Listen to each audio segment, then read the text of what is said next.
요한복음 21장 15절부터 해서 19절까지 말씀. 그들이 조반 먹은 후에 예수께서 시몬 베드로에게 이르시되 요한의 아들 시몬아, 내가 이 사람들보다 나를 더 사랑하느냐? 하시니 이르되 주님, 그러하나이다. 내가 주님을 사랑하는 줄 주님께서 아시나이다. 이르시되 내 어린 양을 먹이라. 하시고 또 두 번째 이르시되 요한의 아들 시몬아, 내가 나를 사랑하느냐? 하시니 이르되 주님, 그러하나이다. 내가 주님을 사랑하는 줄 주님께서 아시나이다. 이르시되 내 양을 치라. 하시고 세 번째 이르시되 요한의 아들 시몬아, 네가 나를 사랑하느냐?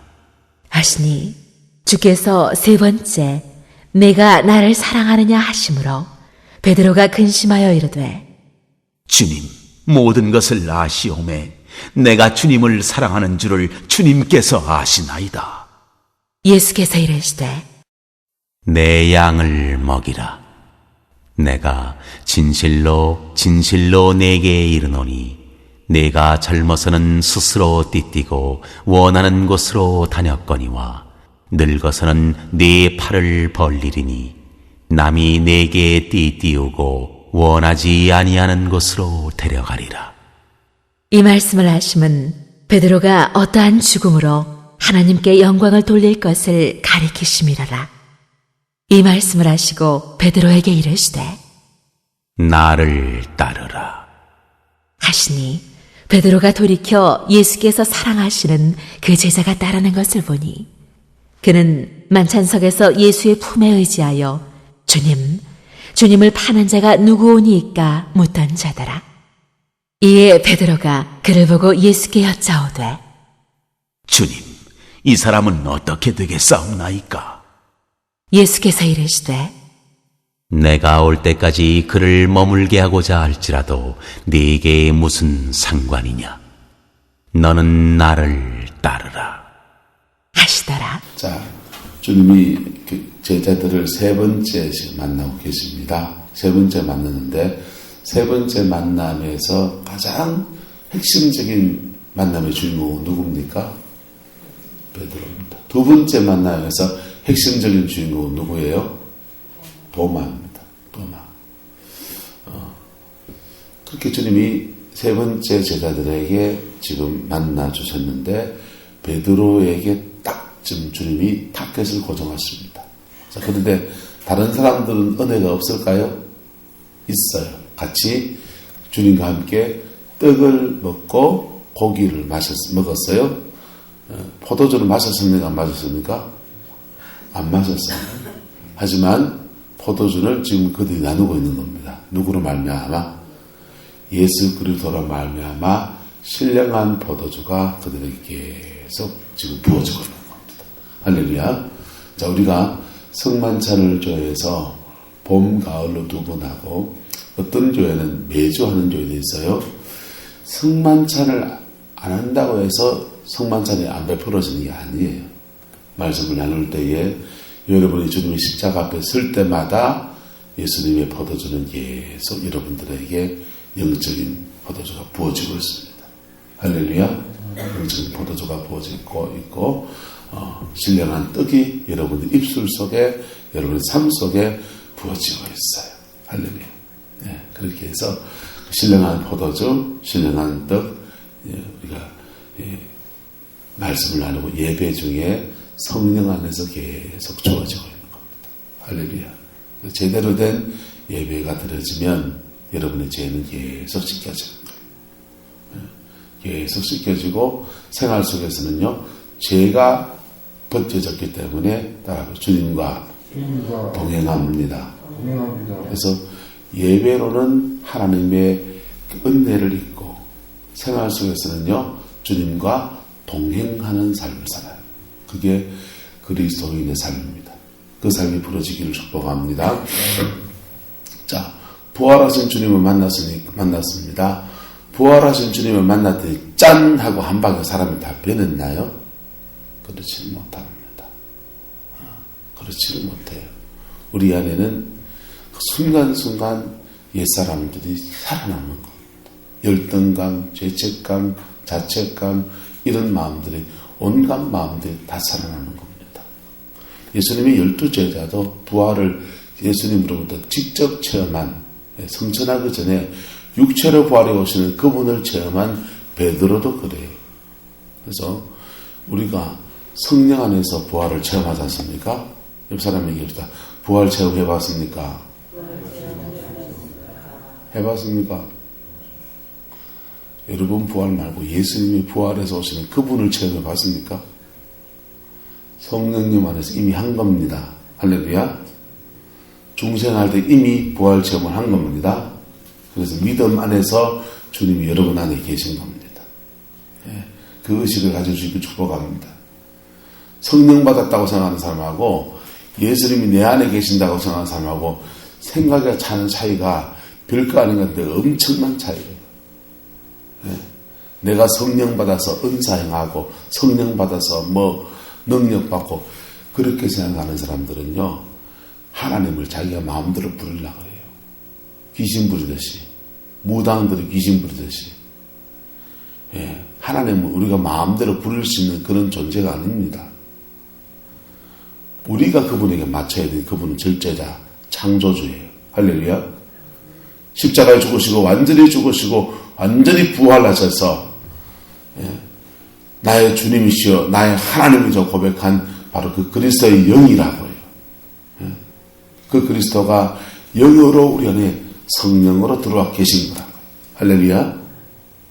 그래서 그렇게 생각하는 사람은 그래도 죄가 있나요 없나요? 그래도 연약함이 있고 죄가 있는데도 이런 나한테 주님이 계시다니 이게 감격이라니까요. 그 감격이 있는 사람은 자신의 삶을 스스로 구분해서 종으로 살아가는 거예요. 주님은 내 인생의 주인이시니까 내 인생 운전대 내가 자꾸 뒤흔들어 봐야 별로 쓴 의미도 별로 없었고 내 인생 운전수 그분한테 사정하면 좀 해달라고 부탁해야 될 판인데 그분이 내 속에 들어오셔서 해준다 하시니까 그분에게 주권을 내어드리니까 나는 종이 되는 겁니다. 나는 종이 될 때 하나님은 우리를 뭘로 받아주신다고요? 아들로, 딸로, 자녀로 받아주셔서 하나님의 자녀의 권세를 가지고 살게 하신다. 근데 내가 내 인생의 주권을 취하면요, 하나님 한번 해봐라.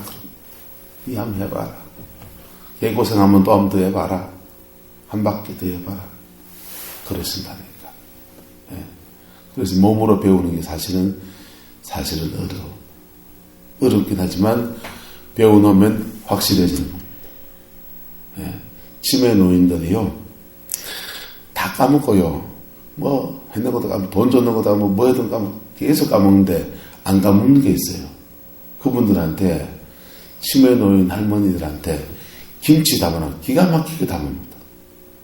몸으로 배웠거든요. 김치,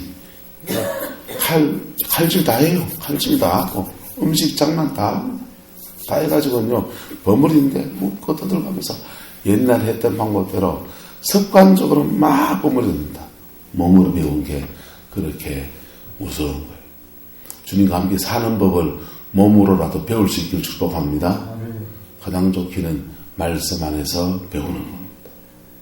말씀 안에서 기도 중에 배우는 겁니다. 제가 새벽에 나눈 얘기들은 대부분 이 성령 안에서 살아가는 법에 대한 얘기를 가르치고 있어요. 주일날 오시는 분들은 이 말씀을 받을 수 있는 그런 분들이 주일만 오시는 분들은 거의 없다고 봐요. 왜? 영을 몰라요. 분들은 아직 임재가 뭔지 잘 못 느낀다고. 여러분 임재 느낍니까? 김민도에서 임재 느낍니까? 임재를 느낄 수 있어야 영으로 사는 법이 가능해요. 왜? 임재를 잃기도 하고 임재를 다시 찾기도 하고 이렇기 때문에. 그럼 주일만 오면 구원을 못 받았냐? 그건 아니죠. 그건 아니죠. 저는 충성했다면, 십자가 앞에 똑바로 섰다면 저는 구원받았다고 생각합니다. 근데 충성했는지를 캐션 만큼 물음표 찍어야 된다.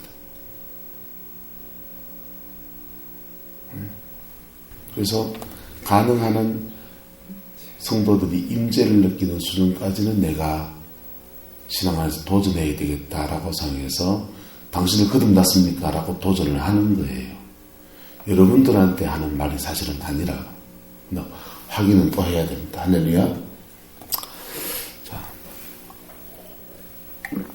자, 그렇게 부활을 체험했어도 연약함은 여전히 그대로예요. 부활을 체험했을 때 그 체험 속에서 한순간에 제 경험에는 죄가 다 빠져나가더라고요. 그런데 열등감 다시 나오고 죄성 다시 나오고 또 나오더라고요. 베드로는 우리는 물고기 잡으러 가노라 하고 가버립니다. 여기에 7명의 제자도 동참해가지고 한꺼번에 다 같이 몰려가 버립니다.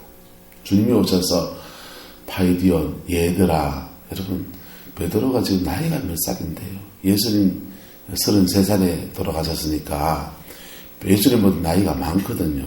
그러면은 베드로는 한 40대라고요. 여러분, 우리나라의 40대하고 달라요. 조선시대에 우리나라 사람들 평균 수명이 45세예요. 50만 넘어도 장수했다 하는 그런 시대입니다. 그러니까 베드로는 아주 이제는 어른 중에 상어른이에요. 근데 베드로 보고 야들아 말이 될 말입니까 안 말입니까? 김원종 권사님 보고 죄송합니다 권사님 얘들아 찌진 꺼먹자 그게 안 맞잖아요. 똑같은 거예요. 베드로한테 얘들아 이렇게 하지 않고 시몬아 이라든지 베드로야 이래야든지 그래 이름을 불러야 되는 겁니다. 그런데 주님이 얘들아 철없는 것들아 이런 뜻이에요. 아이고 철딱선이 없는 것들아 네가 중생했고 부활 체험했는데 아직도 너 그 상처 못 뛰어넘었나 이런 말입니다. 너 상처 못 뛰어넘었나. 그래서 주님이 그러면 책망망하고 끝냅니까? 그 상처를 극복할 수 있도록 도와주십니까? 극복할 수 있도록 도와주십니다. 극복할 수 있도록 도와주시는데 처음에는 주님이 함께 하시는 증거로 153마리 물고기 잡게 하십니다. 인생의 성취를 누리게도 하세요. 그 다음요 헤엄쳐서 물가에 나왔더니 숯불이 확 피워져 있고 주님이 고기를 굽고 있습니다. 여러분 베드로는 상처받은 사람은 따라합시다. 상처받은 사람은 자라보고 놀란 것은 소뚜껑 보고도 놀란다. 자라보고 놀란 것이 소뚜껑 보고 놀란다고 상처받은 사람은 비슷한 상처가 나타나는 상황에 다른 사람들과 다른 반응을 보입니다. 다른 반응은 여러분을 잘 체크해 보세요. 우리 아이 얘기했습니다. 물 때문에 상처받은다면 그걸 그냥 놔두면 물 옆에 가는 거 싫어합니다. 물에 씻는 것도 싫어할 수 있어요. 목욕 가는 것도 싫어할 수 있어요. 물하고 비슷한 반응이 나타날 때마다 자기 상처가 팍 떠올라서 다른 사람들과 다른 반응을 나타냅니다. 다른 반응. 어떤 자매가 그렇게 권사님이신데 신앙이 좋으신데 기도도 많이 하시는데 이 권사님은 백화점 옆을 지나가면 쇼윈도에 걸려있는 옷을 보면 미쳐버리는 거. 안 사면 안 되는 거예요. 다행히 장로님이 좀 많이 보셔서 권사님 옷 사는데 팡팡 돈 대주십니다. 그래가지고 그걸 주기장창 입고 다니냐 한 번, 두 번 입고 처바가 나옵니다. 옷장에는 옷이 가득하고 명절만 되면 언니들, 동생들 와가지고 친척들, 조카들 와가지고 언니야, 고모야, 이모야 하면서 한 벌씩 받아가는 그런 집입니다. 언니는 오지 마나 좋겠네 이러면서 그렇게 받아가는데 주면서도 이 권사님 마음은 섭섭합니다. 왜 나는 이렇게 옷만 보면 미칠까? 옷만 보면 왜 미쳐요? 옷에 대한 상처가 있는 거라. 옷에 대한 상처. 옷에 대한 상처가 있어서 그 상처난 마음 때문에 그래서 내적 치유를 해보니까 이 권사님은 어렸을 때 언니하고 자기 언니가 있고 자기가 있는데 늘 집에서 그때 다 어려웠잖아요. 어려우니까 언니 옷은 사주고 언니 옷을 사주면 언니가 옷을 벗으니까 야 작아서 이제 못 입게 되지 언니 해야 찬미야 가자 찬미야 옷 사줄게 찬미 옷 딱 사줍니다. 그 밑에 찬미 밑에 없지만 진미 있습니다. 진미 니는 언니 거 입어라 맨날 언니 거 물려요. 부모는 형편이 그래서 그래야 할 수밖에 없었던 건데 자기는 그게 상처인 거예요. 그러니까 소뚜껑 잘해보고 놀랐으니까 뭐 보고 놀라야 돼요? 소뚜껑 보고 놀라요. 커서도 나이가 들었는데도 그것 때문에 상처받아서 상처가 기억 속에 남아서 계속 옷만 보고 미치는 쇼핑 중독이 되는 거죠. 그것을 내적 치유하면서 기억의 치유 시간을 갖습니다. 주님이 어렸을 때로 자매를 데리고 갑니다. 같이 이렇게 주님이 기억해 보세요. 그 상황을 떠올려 보세요. 그 상황 속에서 주님과 함께 그 상황이 있습니다. 그럴 때 주님이 예수님의 옷을 이렇게 입혀주는 것을 본다든지 어쨌든 주님과 함께 그 상처를 직면했더니 그 다음부터는요. 쇼윈도에 아무리 지나가도 그거 옷 사고 싶은 마음이 없더래요. 할렐루야. 덕분에 조카 애들 뭐 이런 애들은 동생들 이런 애들은 옷 얻어 입을 기회는 없어졌지만 그 권사님이 근검절약해서 절제에 있는 삶을 살아서 그것으로 구제하고 섬기고 주를 더 많이 섬기는 믿음의 사람이 되었습니다. 할렐루야. 여러분 상처는 어떻게 극복하는가? 어떤 상처는 용서하면서 지나가야 돼요. 할렐루야. 부모를 이해해야 합니다. 우리 엄마도 나도 나이가 들어보니까 엄마가 그럴 수밖에 없었지. 그 상황에는 그럴 수밖에 없었지 하면서 엄마를 이해해야 돼요. 엄마도 동일한 연약함이 있어요, 없어요? 사모님이 엄마가 돼보니까 아들한테 옛날 어머니보다는 잘해주고 싶지요. 그렇죠? 근데 그만 잘해줍디가. 잘 안 되는 동일한 연약함을 우리가 가지고 있다는 것을 이해해야 돼요. 그리고 부모를 용서해야 합니다. 할렐루야. 뭘 용서해야 된다고요? 부모를 용서해야 돼요. 그래서 밤에 인천에 있는 자매가 전화 와서 산후우울증, 산후풍 이것 때문에 몇 년째 지금 고생하고 있거든요. 한 5년, 6년 넘어갔나? 6년 넘어갔죠, 사모님? 8년째인가? 제 사촌 동생이 외사촌 동생인데 오빠 하면서 전화가 왔어요. 전화 와가지고 밤에 한 40분 동안 전화로 내적 치유해줬습니다. 전화로 내적 치유하니까 평안이 되었는데 오빠 그거 하니까 이상해. 평안이 와. 뭐 했냐? 할아버지 용서하고 할머니 용서하고 엄마 용서하고 아버지 용서하고 축복하는 시간. 관계 속에 일어나는 일들이니까 그 축복하는 시간. 우리 사촌 동생 어머니 내 아들 외숙모죠. 외숙모도 산후풍에 이래 고생하면서 그 시간 보냈어요. 근데 이게 맞다리거든요. 사촌 동생이 수학 선생이에요. 수학 선생인데 결혼해가지고 첫 아기를 낳고서 이 산후풍이 와가지고 창들을 손을 못 대는, 창도 손 못 대고 바람 분다 하면은 막 외출도 못하고 선생도 사표 내고 집에 드럽하게 있는 지가 8년 전입니다. 인천 조안장로교회 다니는데 큰 교회 다닌다고 해결되는 문제가 아니거든. 내적 처리를 해주고 부모 용서하셔가지고 할머니 용서하셔가지고 어렸을 때 자기 옆에 엄마가 없는 거죠.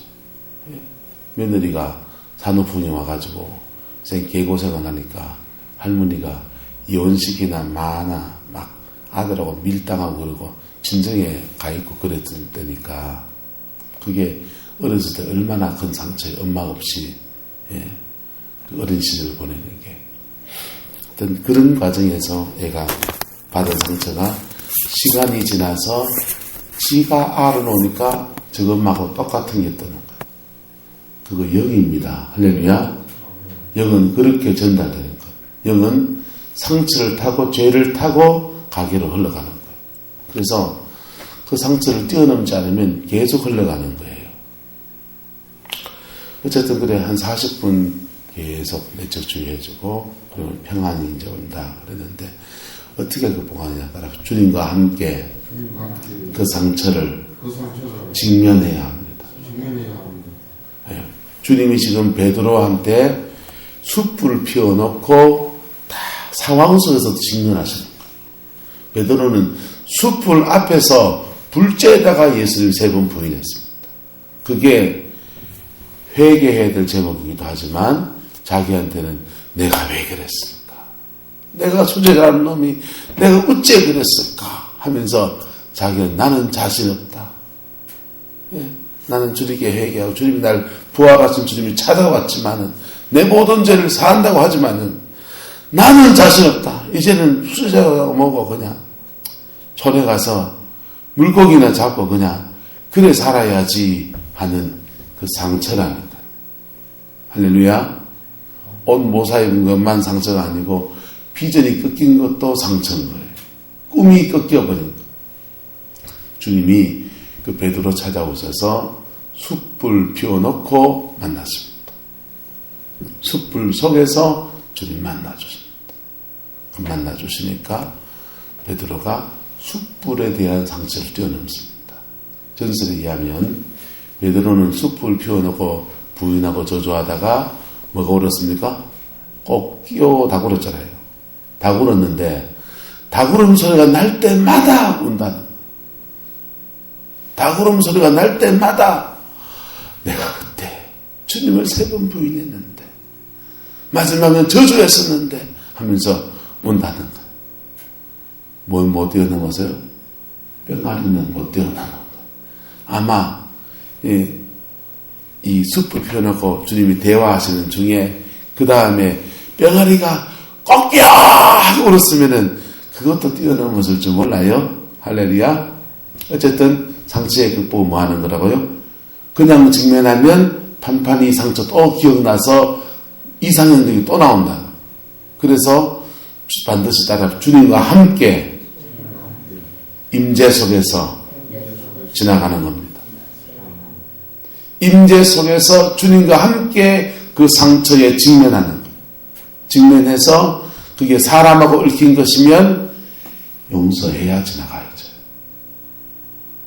용서 안 하면 못 지나갑니다. 그게 만약에 첫 번째 주님과 함께 지나가는 예정이라면 그 사람은 용서하면서 중생합니다. 중생은 회개하면서 회개하면서만 중생하는 게 아니에요. 용서하면서도 중생합니다. 할렐루야. 용서하면서 중생합니다. 주로 무슨 아들은 회개하면서 중생하고, 죄송합니다. 여자분들은 용서하면서 중생합니다. 할렐루야. 그래서 내게 상처 준 부모, 내게 상처 준 아버지, 어머니, 선생, 남편 용서해야 뛰어넘어. 동네 사람, 얼마들이 문제인데 돌 던졌는데 상처 용서 안 하고 있는 거는 내 마음 손해라는 거야. 용서 안 하면 어찌 되느냐? 용서 안 하면 따라서 그 사람과 묶인다. 용서 안 하면 그 사람과 묶여요. 용서 안 하면 그 사람과 묶여서 죄는 가가 지었는데 심판은 같이 떨어져 버려요.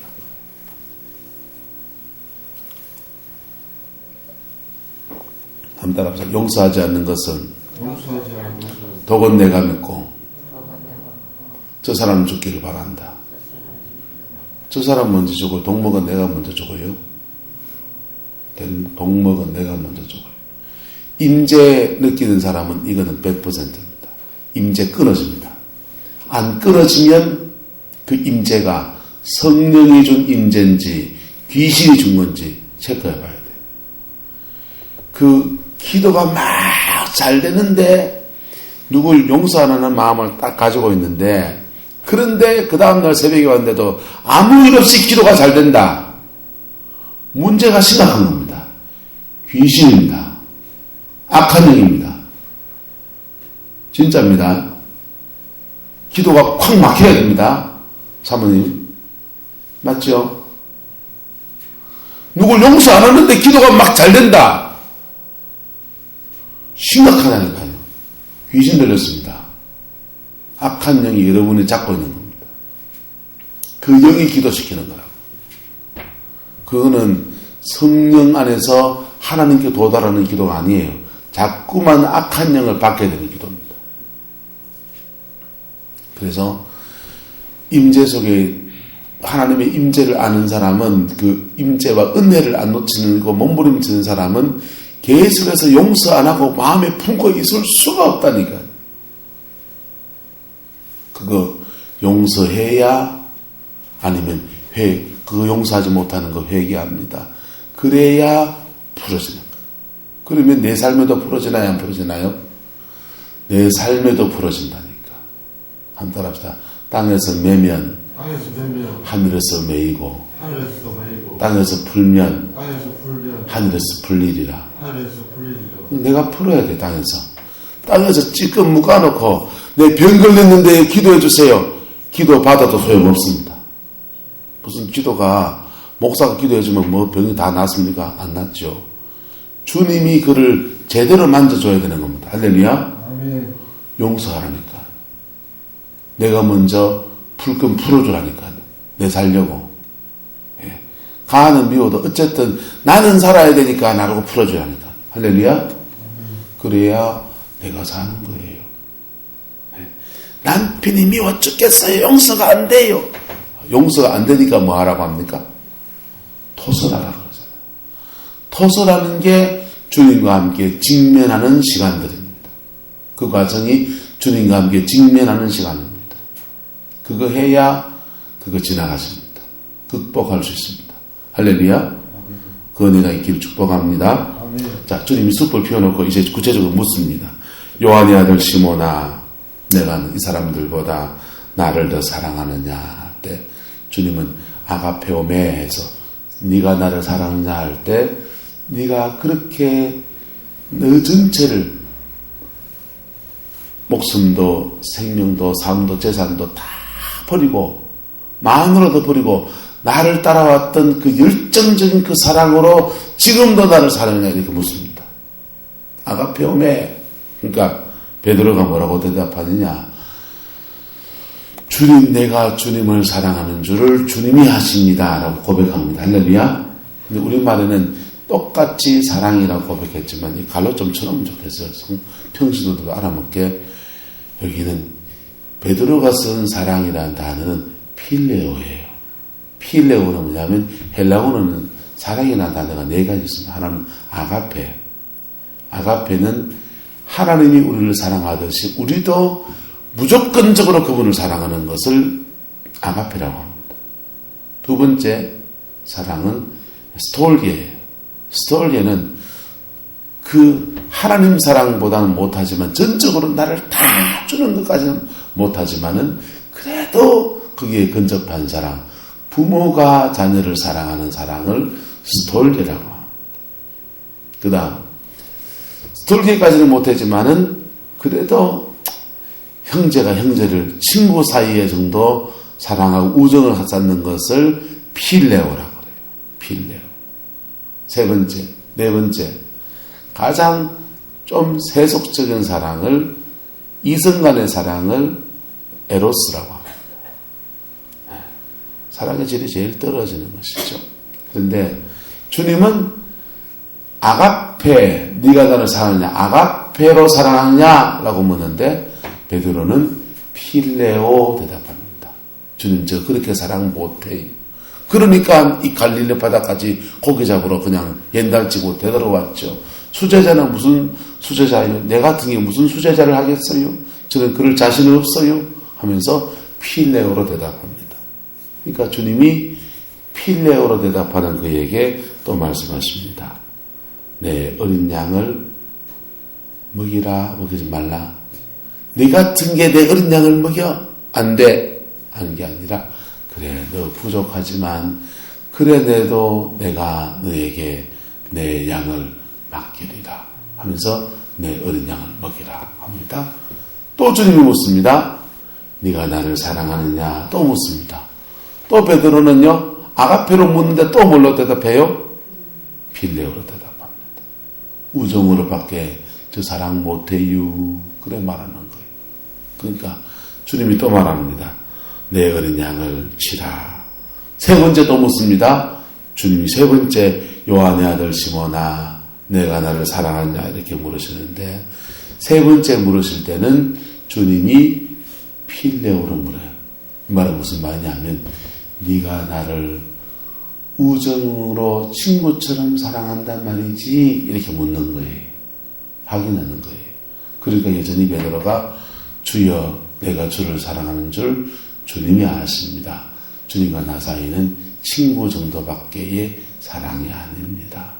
자신의 마음 상태를 정직히 말하는 거예요. 여러분 주님과 대화할 때는 기도는 어떻게 해요? 정직히.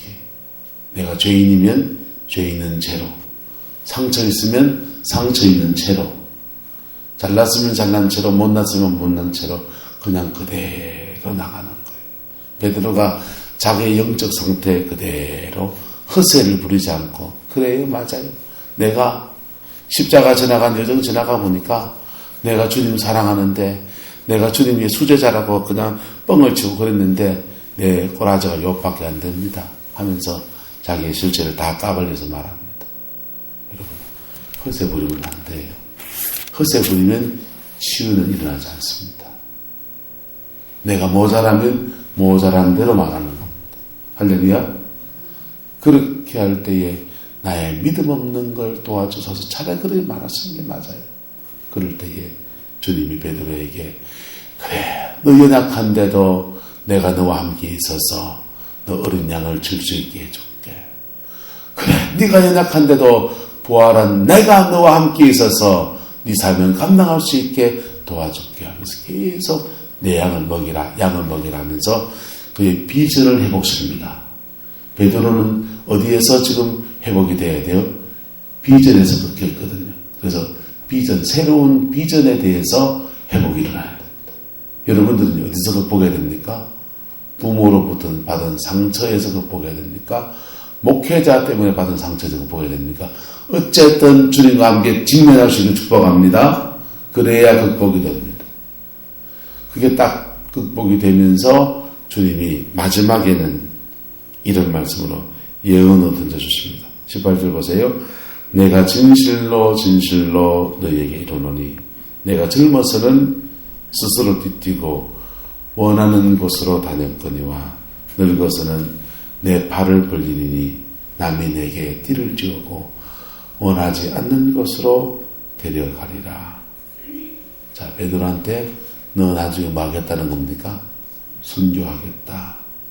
여러분한테 제가 선포합니다. 예를 들면 강만종 지사님은 하나님의 은혜를 입어서 반드시 순교의 제물이 될 겁니다.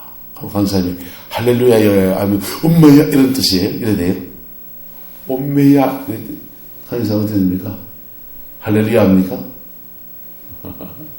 유 권사님한테 권사님은 하나님의 은혜를 탁게 입어서 온 천하에 복음을 전하다가 마지막엔 순교의 제물이 되어서 십자가에 거꾸로 매달려 죽게 될 겁니다. 할렐루야 합니까? 온매야 합니까? 온매야. 베드로는 이 말이요 얼마나 영광인지 몰라요. 왜? 베드로는 주님 십자가 지러 가는 그 여정에 3번 부인, 2번 부인하고 마지막 저주하고 도망 나오서 순교의 자리에서 미끄러진 사람이잖아요. 그러니까 괜찮아. 너 부인하고 저주했지. 근데 너 나중에 그렇게 돼. 너 순교하게 돼 있다 하면서 주님이 예언을 주시는 거예요. 할렐루야. 베드로에게는 지금 주님이 이 7 제자 중에서 누구 취하러 오셨어요? 베드로 취하러 오셨으니까 베드로에게 집중적으로 베드로에게 말씀합니다. 도마를 만나주러 왔을 때는 누구한테 말합니까? 도마에게 집중적으로 만나주십니다. 야, 너 봐라. 손 넣어봐라. 꾼이 보고 그리고 믿음 없는 자 되지 말고 믿는 자가 되라고 도마를 그렇게 만나주십니다. 오늘 베드로는요, 베드로에게 집중할 수 있게 모든 환경 세팅해놓고 베드로 말씀합니다. 근데 베드로 뭐라고 합니까? 20절에 돌이켜 예수께서 사랑하는 그 제자가 다른 것을 보니 그는 만천석에 예수 품에 의지하는 자라. 주를 파는 자가 누구니까 묻던 자라. 21절에 보세요. 이에 베드로 그를 보고 예수께 여짜오되 주님 이 사람은 어떻게 되겠사옵니까? 초점이 흐려져요? 안 흐려져요? 흐려지죠. 여러분, 이게 사단 역사입니다. 사단은요, 사람의 심령이 예수님 앞에 십자가 앞에 직면해서 거듭나는 것을 길을 쓰고 방해합니다. 그래서 그 순간에 초점을 자꾸 엉뚱한 데로 돌립니다. 여러분 죄 지적할 때는 여러분 죄 가지고 십자가 앞에 나가야 되는 거예요. 이영윤 권사님 죄 얘기하는데, 이영윤 권사님 죄 막 얘기하는데, 한차자 권사 말하는 거 아니에요? 하면서 되돌리면 안 된다니까요. 한차자 권사님한테 주님이 집중해서 말씀하시는데, 우리 신랑 얘기하면 안 된다니까요. 초점이 흐려지는 거예요. 주님이 뭐라 그래요? 초점이 흐려. 21절에 내가 올 때까지 그를 머물게 할지라도 내게 무슨 상관이냐? 너는 나를 뭐하라? 따르라. 여러분, 산만해지지 않기를 축복합니다. 사단의 역사는, 악한 영의 역사는 순간 주님께 집중해야 될 그 순간을 딱 놓치기만 하고 초점을 흘러버리게 만들어요. 여러분, 그건 막이라니까요. 뛰어넘을 수 있게 축복합니다. 주님이 여러분에게 집중하는 날이 어떤 예배 때 있을 겁니다. 그 예배 때에 여러분 나 좀 봐주세요 하면서 다시를 찢고 나설 수 있게 축복합니다. 7 제자가 다 같이 거기 내려가는데 베드로만 물에 뛰어들었잖아요. 뛰어들어서 헤엄쳐와가지고 주님 앞에 달려나옵니다. 무슨 말이에요? 주님 나 좀 봐주세요 이 말이거든요. 나 여기서 헤쳐나가고 싶어요 그 말이에요. 그러니까 주님이 그에게 집중해서 그에게 주님의 사랑을, 열렬한 사랑을 나타내십니다. 그때에 그 은혜 속에서 주님은 그에게 그의 인생을 치료하시고 회복시키고 그의 비전을 치료하시고 이래가는데 자는요 이러면 초점이 흐려져 보면요 주님이 탁 끊어버립니다. 그는 놔두고 니는 나를 따르라. 할렐루야. 이 은혜가 저와 여러분에게 축복합니다. 주님이 여러분을 온전케 하기 원하십니다. 그래서 온전함의 끝은 비전까지라고. 사실은 비전까지인데 여러분 연세도 그만하고 하니 여러분 가정까지라도 보시라니까요. 할렐루야. 할렐루야. 내 인생과 내 가정까지라도 회복시키는 내가 있길 축복합니다. 그 나머지는 또 주님이 또 하시겠지요. 여러분 이런 회복의 역사가 그 부활하신 주님이 여러분을 회복시키시는 이 놀라운 역사가 오늘 저와 여러분이 있길 축복합니다. 이렇게 회복이 되었더니 베드로가 기도의 자리에 올라와서 목숨 걸고 기도하는 거예요. 목숨 걸고 기도할 때에 오순절에 성령이 베드로에게 또 12제자와 120명의 제자에게 확 내려지게 되는데 그 중에서 법제같이 쓰임받은 사람 누구다? 베드로지요. 오순절의 주인공은 성령님이시지만 사람들 예수님 12제자 중에 주인공은 요한입니까? 야고보입니까? 베드로입니까? 베드로죠. 하나님이 베드로 딱 들어서 그 사명 감당할 수 있도록 들어서시는 겁니다. 여러분, 치유가 일어나야 합니다. 회복이 일어나야 합니다. 우리가 온전케 되어져야 합니다. 뭐부터 시작한다고요? 직면하는 거예요. 누구하고? 혼자 직면하면 안 되고 예수님과 함께 직면하는 거예요. 기도하면서 임재가 옵니까? 그 임재 속에서 여러분의 죄의 자리에, 여러분의 상처의 자리에 주절주절 말하기 시작합니다. 그러면 직면이 되게 되어 있습니다. 아니면은 여러분 상황을 그대로 지금 말하세요. 주님, 나는 왜 이럴까요? 나는 어떤 성질나는 상황만 되면은 그냥 자동 시한폭탄처럼 팍 터지는데 나는 왜 이럴까요? 여러분, 시한폭탄이에요. 건드리는 사람만 터지는 거예요. 소뚜껑 보고 놀라는 거는 자라보고 놀라는 뭔가 있기 때문에 그런 거라고. 그래서 소뚜껑 보고 놀란 거 가지고 자꾸 뭐라 할 게 아니고 자라보고 놀란 그거 찾아가야 돼. 소뚜껑 보고 놀란 거 그거 막 상처 주고 받았는 거 회개하다가 자라가 만져줄 수 있어요? 응? 이게 신발이가 돼서 시작할 수 있어요. 그렇게 시작하는 것을 토설이라고 하는 거라고. 할렐루야. 나는 왜 자꾸 상처받을까요? 나는 왜 동네에서 이러저런 일로 상처받을까요? 예. 남들은 상처 안 받고 잘 사는데 나는 왜 상처받을까요? 난 식구들 중에 왜 이런 문제를 안고 있을까요? 주저리 말하시라니까요. 토설이라니까요. 토설하다 보면 그게 진심으로 진정으로 하는 것이면 성령이 끌어주십니다. 그때 주님과 함께 어떤 상황들을 볼 수가 있고요. 어떤 상황에서 들어갈 수 있어요. 그때 그 직면하시는 겁니다. 직면해서 십자가로 뚫고 지나갈 때에 그는 그것을 뛰어넘는 하나님의 사람이 되는 겁니다. 그 복이 있기를 예수 이름으로 축복합니다. 원리는 말씀드리니까 원리대로 적용해 보십시오. 그러면 하나님의 놀라운 역사가 여러분의 생애에 펼쳐집니다. 기도합시다. 사랑과 은혜가 많으신 아버지 하나님, 주님을 사랑합니다. 주님을 의지합니다. 예수님 안에서 꼭 승리하는 저희들에게 축복하여 주시옵소서. 주님과 함께 우리의 상처, 우리의 아픔, 우리의 눈물에 직면합니다. 주님, 우리 깨우쳐 주시옵소서. 성령님 안에서 우리를 깨우쳐 주시고 인도해 주셔서 우리의 아버지 하나님 깊은 뿌리들이 십자가 앞에서 끊어지고 회복되어져서 우리가 온전한 주의 사람으로 살아갈 수 있게 역사하여 주옵소서. 예수님의 이름으로 축복하며 기도드리옵나이다. 아멘.